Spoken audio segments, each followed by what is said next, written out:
Hi everyone, welcome back. Very pleased to have today Hugh Wark from York, England, and he's speaking on equilateral sets in large Banach spaces.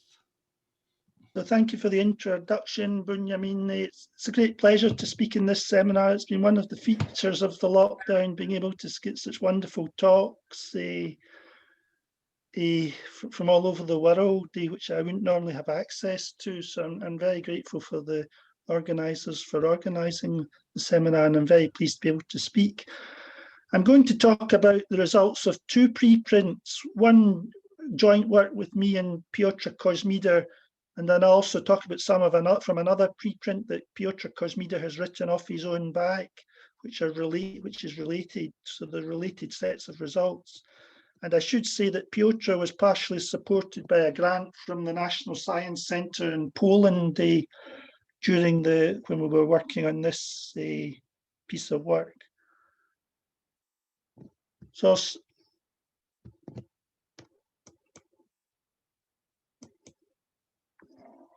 I'm trying to change the slide. I'm not sure.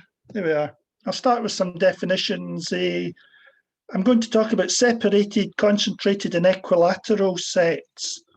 So if our X is a Banach space and Y is a subset of X, and R is a real number greater than 0, we say that Y is R plus separated if the distance between any two distinct points in Y is strictly greater than R. It's R separated if the distance between any two distinct points in Y is greater than or equal to R. It's R concentrated if the distance between any two distinct points in Y is less than or equal to R. It's R equilateral if the distance between any two distinct points in Y is equal to R. And it's equilateral if it's R equilateral for some R greater than 0. So there are some classical results in the theory of Banach spaces which motivate these definitions. So the first one is due to Ferenc Ries in 1916. If Y is a closed proper subspace of an infinite dimensional Banach space and epsilon is greater than 0, there's an X in the unit sphere of X such that the distance of X from Y exceeds 1 minus epsilon. So a consequence of this result is that for any epsilon greater than 0, there exists 1 minus epsilon separated sets of cardinality, the density of X in its unit sphere. And another consequence of both of these results is that every infinite dimensional Banach space contains infinite separated sets. The next result's an important one due to KOTTMAN'S. The unit sphere of every infinite dimensional Banach space admits an infinite 1 plus separated set. And there's a notion of KOTTMAN'S constant which Thomas Kania has been studying recently, so it's a current notion. And really the motivation for a lot of the work recently is to find a non-separable version or a counterexample of a non-separable version of this theorem of KOTTMAN'S. So another famous result in Banach space theory is due to Elton and Odell. In 1981, they published it in the Polish journal Colloquium. The unit sphere of every infinite dimensional Banach space admits an infinite 1 plus epsilon separated subset for some epsilon greater or equal to 0, greater than 0. Moreover, the Banach space does not admit an uncountable. The Banach space C naught omega 1 does not admit an uncountable 1 plus epsilon separated set for any epsilon greater than 0, where omega 1 is the first uncountable ordinal. So that's a bit about infinite dimensional spaces. The notions of equilateral sets and separated sets have been studied extensively in finite dimensional spaces. This talk will really only concern infinite dimensional spaces, in particular non-separable ones. But I should mention that there's a result of Brass and Dexter proved independently that for each k and n there is a dk and n such that every space of dimension k admits a dk element R equilateral set for some R greater than 0. And the conjecture is that for each k and n, dk can take the value k plus 1. So in the Euclidean plane, you can find equilateral triangles. The 3 is equal to 2 plus 1. In the line, you can find two sets separated, two-point equilateral sets, obviously. So 2 is equal to 1. And in 3 dimensions, you can consider a four-sided tetrahedron with equilateral triangles as its sides. So 4 is equal to 3 plus 1. So that's the conjecture to hold for every k, but it's open. However, it's of use to us because due to the result of scattering, every finite dimensional ultrametric space, where an ultrametric space is a metric space where the distance between 2 points x and z is less than or equal to the maximum of the distance between x and y and z, the distances between x and y and the distance between x and y and z, where x, y, and z are arbitrary points in the space. Such spaces embed isometrically in an infinite dimensional Banach space. So every infinite dimensional Banach space admits arbitrarily large finite equilateral sets. So the question therefore arises, does every infinite dimensional Banach space admit an infinite equilateral set? It was open for a long time, this question, but eventually Terenzi, an Italian mathematician, in 1987 and 1989, constructed 2 renormings of little L1, which do not admit an infinite equilateral set. And I should mention that the notion of equilateral set is an isometric property.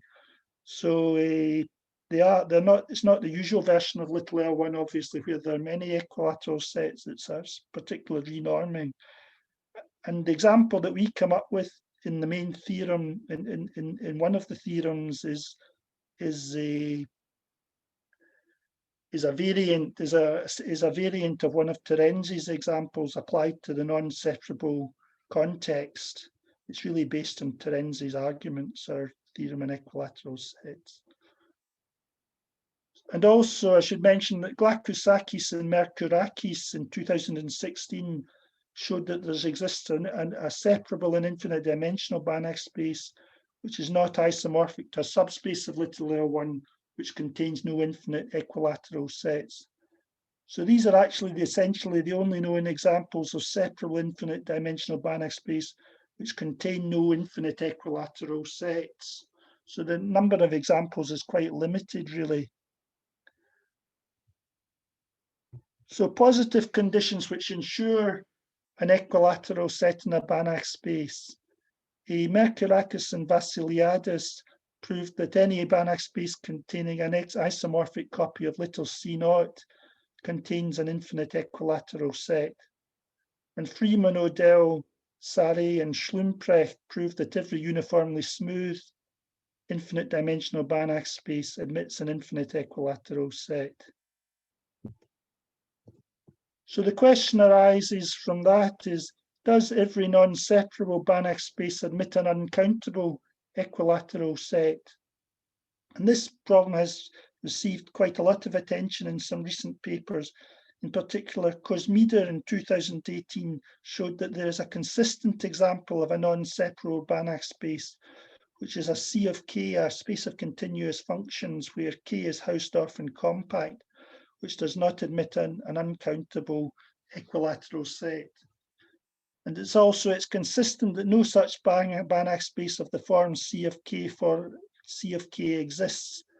Therefore, the problem of whether a non-separable Banach space of the form CK admits an uncountable equilateral set is undecidable. So that's what you can say about C of k spaces. And I'll leave the question of equilateral sets to one side for the moment and return to separated sets in non-separable Banach space.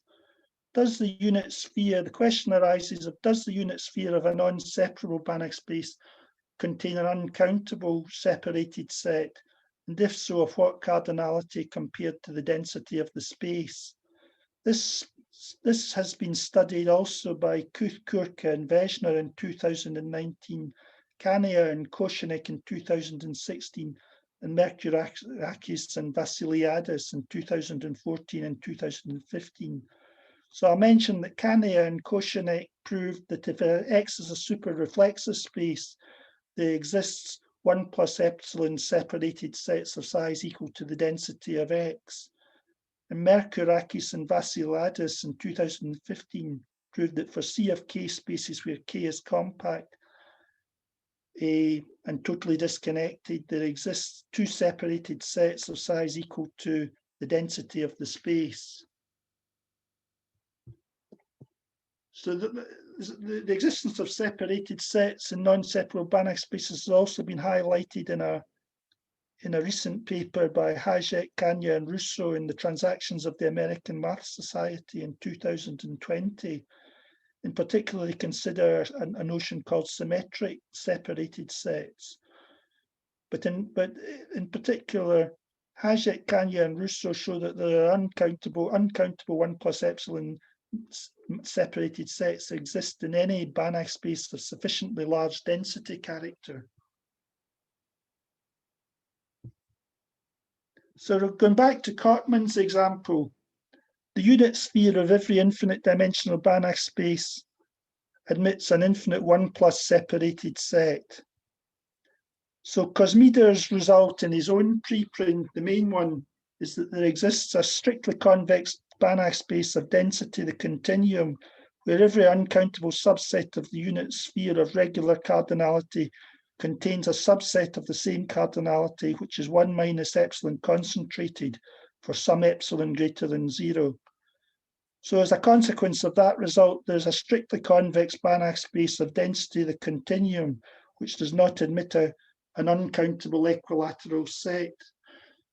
And KOSZMIDER's theorem is also a very strong counterexample in the non-separable context to KOTTMAN'S result.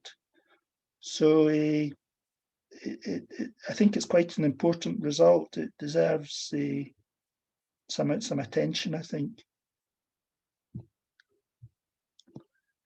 And in the companion paper that I wrote with Piotr, we give an example of a Banach space of density, the continuum, which admits no infinite equilateral set, countable or uncountable.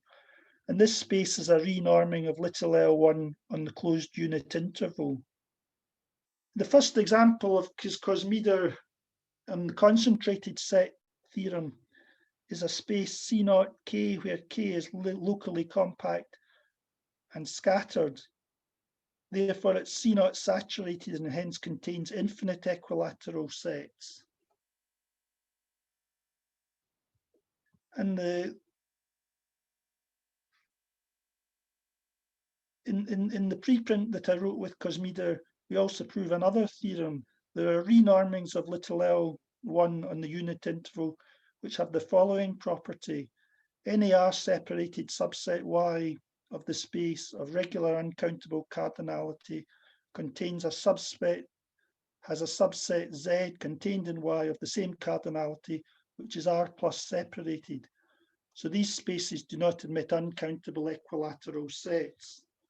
And it's possible to give example of this type of space which have no uncountable equilateral sets, but many infinite equilateral sets.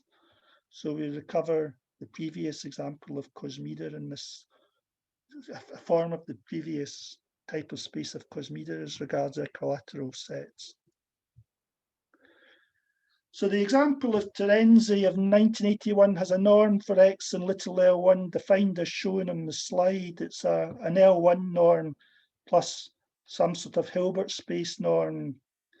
And the examples of KOSZMIDER and myself have norms of the form a norm for X and L1 on the closed unit interval, the L1 norm plus the operator that plus the norm in a strictly convex Banach space X of an operator T, which is injective and bounded, acting on X acting on little L1 into strictly convex Banach space X. In the first example, where we have no infinite equilateral sets, T is taken to be a compact operator. And in the second example, where you can have no uncountable equilateral sets, but possibly infinite equilateral sets. T is an operator of separable range.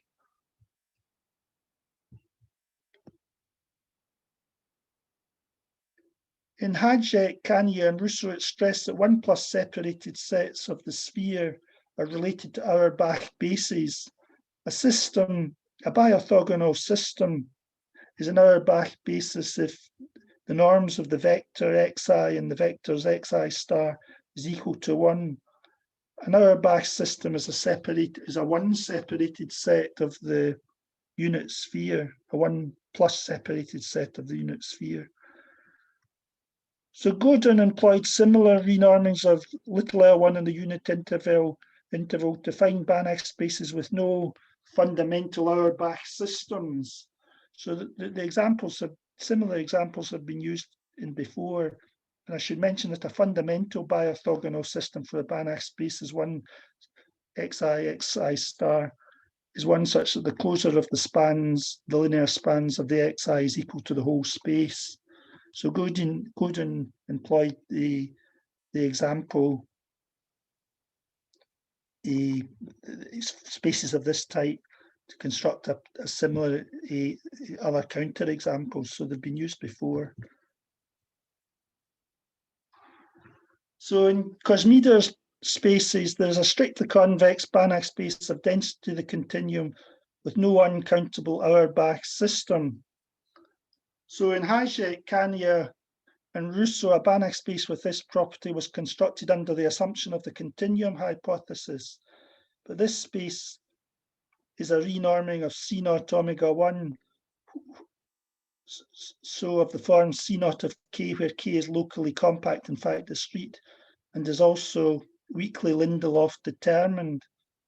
KOSZMIDER examples are renormings of C naught K, where K is locally compact, totally disconnected, scattered, separable Hausdorff space. So it's a so-called Morovka S-spell space or Alexandrov Urison space. So Piotr and Niels Lautzen, Niels gave a talk in this webinar where he used similar spaces to give an example of a Banach space which has as few direct sum decompositions as possible. Previously, Piotr had constructed with a co-author, Zielinski, I think, if I remember the name of that co-author, examples of that sort under additional set theoretic axioms, but this example gives it in the normal set theoretic axioms without additional assumptions.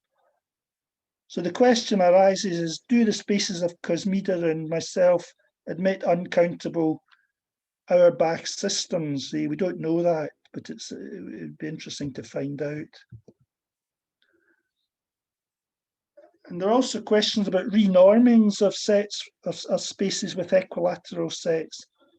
Terenzi in 1989, in the paper where he gave the example that we modified, showed that using an Erdős-Rado partition calculus argument, there's Banach space. If the density of a Banach space exceeds 2 to the power of 2 to the omega, where omega is the first infinite cardinal or ordinal, then the Banach space admits an infinite equilateral set.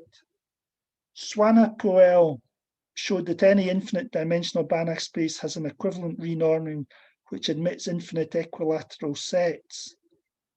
Merkourakis and Vassiliadis proved that if a Banach space has a bi-orthogonal system, then it has a, I'm not sure what that result is. If a Banach space has a bi-orthogonal system, then it has an equivalent renorming which admits an equilateral set as a bi-orthogonal system and is of density K kappa. Then there's an equivalent renorming which admits an equilateral set of cardinality kappa. So Todorshevich in 2016 showed that it's consistent that every non-separable Banach space has an equivalent renorming which admits an uncountable equilateral set. So the question arises, is it consistent that there exists a non-separable Banach space without an equivalent renorming which admits uncountable equilateral sets? I'm told that Bill Johnson, Piotr attributes this result to Bill Johnson, has shown that any Banach space of density bigger than the continuum admits an uncountable bi-orthogonal system. Piotr told me that he heard about this result from Mujica, a Spanish mathematician who had proved it, and he showed it to a few people, including Bill Johnson. And Bill Johnson said that he'd already proved the result and it was a simpler proof. So if Bill Johnson's on the call, I'd be interested to know the provenance of this result. Piotr gave a proof of it in a paper in Extracta Mathematica, which was a simple proof, but he doesn't know who was the first to come up with that result. So the example that we constructed in the joint paper is a Banach space. It's a renorming of little L1 for some kappa, and it's of density 2 to the omega, the continuum. So given the result of a Terenzi on the Banach spaces of density greater than 2 to the omega admit infinite equilateral sets, there's a gap in our knowledge. We want to know if there are examples in the interval 2 to the omega to 2 to the omega which do not admit infinite or uncountable equilateral sets, and even consistently. And I'll mention that Hajek, Kanya, Russo proved that if a Banach space is of sufficiently large density, it admits uncountable 1 plus epsilon separated sets. So I've given quite a short talk, I think. I thought about giving proofs, but I thought if you're interested in the area, you can look at the preprints. They're on the archive, readily accessible and easy to find. Just Google. I'll provide the slides if anyone wants them, and you just Google the titles of the spaces. The proof, as far as the proofs go, the proof that there's an infinite, there's a Banach space of density, the continuum, which doesn't admit an infinite equilateral set. It's a modification of an argument of Terenzi. So Terenzi used a subtle, in his paper, quite a subtle approach. He reduced the problem to show that there's an equilateral set. The existence of an infinite equilateral set implies that the elements of the set ensure that there's the equality in the Cauchy-Schwarz inequality in the Hilbert space norm of his construction, and that implies that the equilateral set is constant, which is impossible for an equilateral set. In our paper, we use a similar approach, using the injectivity of the operator T and the strict convexity of the norm of X. You can show that if there's an infinite equilateral set, it reduces to it must be contained in a closed bounded subset of a two-dimensional space, which is impossible by Bolzano-Weierstrass because there's a convergent subsequence. So there's no infinite equilateral set.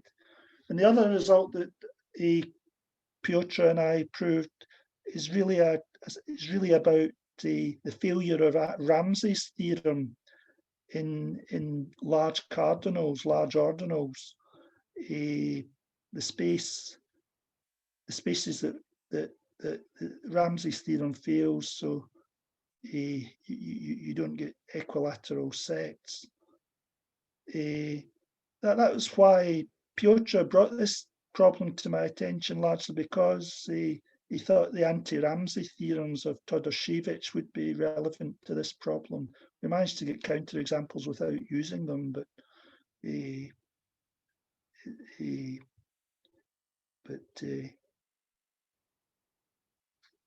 that's what we thought when we started working on it. And I think Piotr has an example in the C of K spaces. Some of his work involved anti-Ramsey principles there. in his Israel Journal paper of 2018.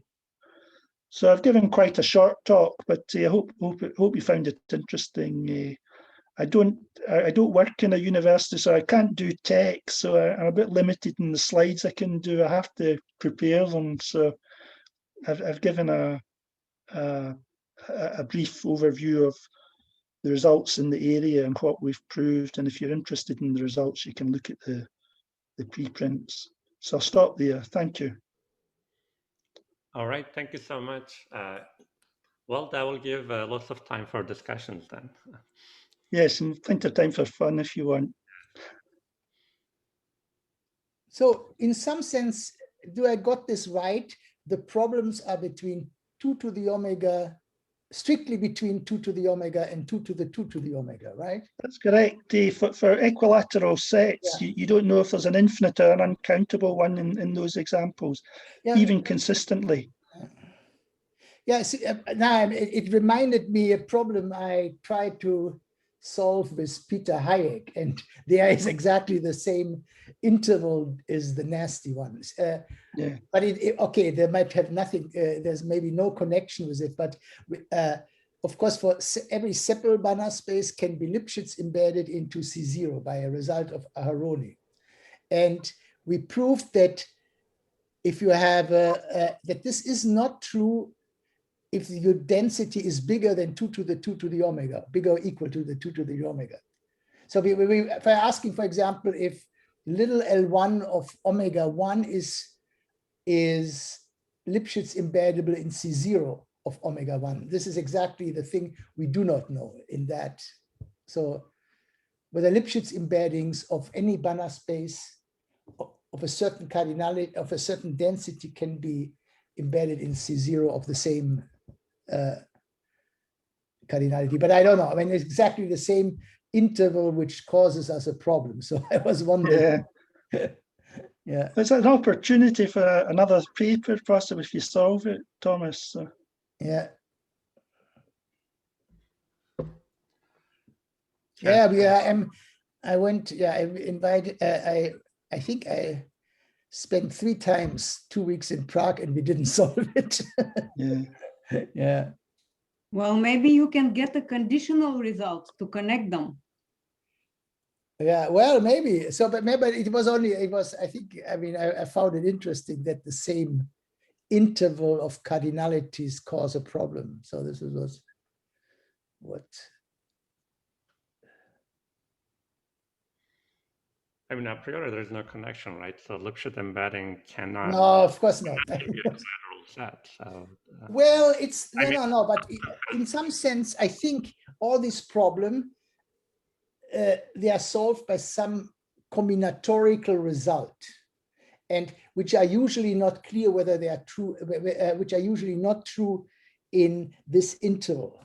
I mean, this is. I think there is some. I mean, at the very end, you're using some combinatorical result in certain cardinalities, which are not true in always. Yeah. Hugh, you mentioned that they use some Ramsey for large cardinals. What is it? What exactly is type of the Ramsey theorems are there? Well, the one that I'm familiar with is due to Todor-Shevich. It works in omega 1. It's essentially it's a very strong counterexample to Ramsey's theory for 2 colorings and the first uncountable ordinal. It was strengthened by Schiller. That's the one that I'm most familiar with. In Erdős-Rado is positive Ramsey theorems for certain cardinals of when you go up. So these are the main ones. The main argument that's used is Erdős-Rado in this area. Okay. Niels, go ahead. Thank you, Hugh, for a very nice talk. I'm not really a specialist in this topic, so it's not something I've thought about very much. But I did have the feeling that you had like one of the few positive cases you had was the result of Tomek Kanya and Tomek Kohanek about super reflective spaces. Yes. Whereas a lot of the other results you had were about spaces that are obviously non-reflexive. Non-reflexive. So the reflexive case is quite open. You need you need super reflexive so far. So if you could get a reflexive example, it'd be very interesting, I think. Sure, that was what I was wondering. If anyone has thought about the reflexive case, which way you think that might fall? I don't know. I'm completely open-minded about it. The example, more examples would be very helpful if you can find even non-reflexive. In the separable case, there are essentially only 3 ways of constructing spaces without infinite equilateral sets for infinite dimensions. So more examples, and most of them are related to little L1. The 2 examples of Terenzi are renorms of little L1. And even in the non-separable case that we've come up with, we're using a little L1 variant. Sure. Okay, thank you very much.